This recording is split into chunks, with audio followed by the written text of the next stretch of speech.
Hello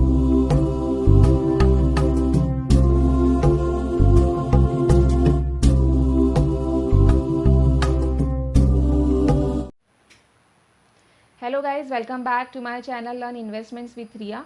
I am Riya Karmele और आज हम बात करने वाले हैं दो इम्पॉर्टेंट रेशोज़ की जो कंपनी के स्टॉक वैल्यूएशन में बहुत इम्पॉर्टेंट रोल प्ले करते हैं। तो सबसे पहला रेशो जो है वो होता है आरओई। आरओई मतलब होता है रिटर्न ऑन इक्विटी। किसी भी बिज़नेस को जब हम स्टार्ट करते हैं तो उसमें हमें दो टाइप की कैपिटल की ज़रूरत होती है।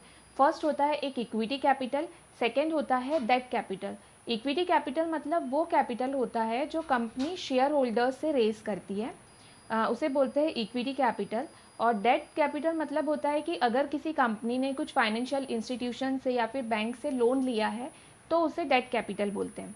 अब रिटर्न ऑन इक्विटी क्या होता है? रिटर्न ऑन इक्विटी मतलब होता है कि कंपनी ने जो शेयर होल्डर्स से फंड लिया था उसके रिटर्न में कंपनी ने कितना पैसा कमाया है, उसे बोलते हैं रिटर्न ऑन इक्विटी।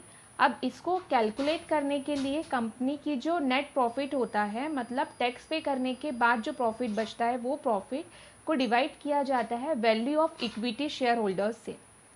उसके बाद हमें मिलता है रिटर्न ऑन इक्विटी।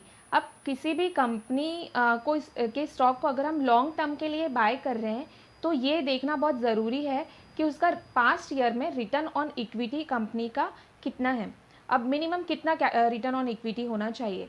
तो मिनिमम 15 to 20 जो है रिटर्न ऑन इक्विटी होना चाहिए। बट काफ़ी कंपनीज ऐसी होती हैं जो fundamentally and technical they are very good और उनका परफॉर्मेंस भी बहुत अच्छा होता है। तो अगर वैसी कंपनीज हैं जिनका परफॉर्मेंस अच्छा है बट उनका रिटर्न ऑन इक्विटी कम है तो भी आप उसे कंसीडर कर सकते हैं। बट इट डिपेंड्स कि उनके बाकी रेशोज़ भी आपको देखना होगा और आपको सेम इंडस्ट्री के ही रेशो से, मतलब सेम इंडस्ट्री का जो इक्विटी रेशो है उसको कंपेयर करना पड़ेगा सेम इंडस्ट्री का।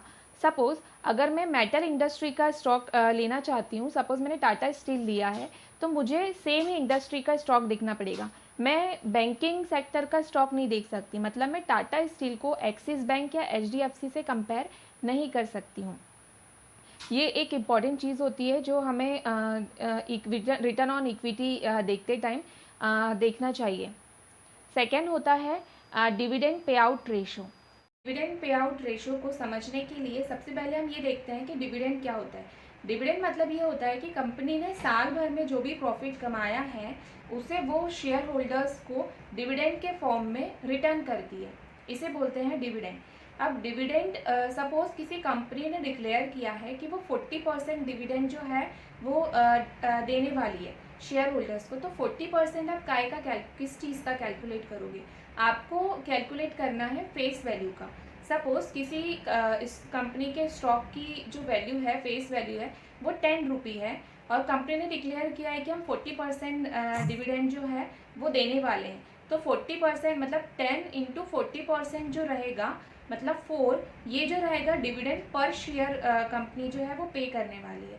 मतलब किसी एक शेयर होल्डर्स को पर शेयर जो है वो 4 रुपये डिविडेंड जो है कंपनी देगी, इसे बोलते हैं डिविडेंड पे आउट रेशो। अब गाइज ये सारे जो रेशोज़ हैं, जैसे मैंने इसके पहले भी एक वीडियो बनाया था जिसमें मैंने अर्निंग पर शेयर के बारे में बताया था और प्राइस टू अर्न रेशो के बारे में बताया था। अभी भी आज हमने दो शेयर्स के बारे में डिस्कस किया। तो ये सारे जो शेयर्स होते हैं वो हमें कैसे, कहाँ से मिलेंगे? तो एक मनी कंट्रोल ऐप होता है, आप उसे डाउनलोड कर सकते हैं। उसमें भी आपको सारे रेशोज़ जो हैं या कंपनी कितनी फंडामेंटल कितनी अच्छी है, टेक्निकल कितनी अच्छी है, ये सारी डिटेल्स जो है वो आपको कंपनी के फाइनेंशियल्स पता चल जाते हैं। और एक टिकर ऐप है, वो भी आप डाउनलोड कर सकते हैं। इससे भी आप सारी कंपनीज़ की फाइनेंशियल पोजीशंस जो है वो देख सकते हैं। So guys, I hope you like the video. So please do like, share and comment and subscribe my channel. Thank you so much.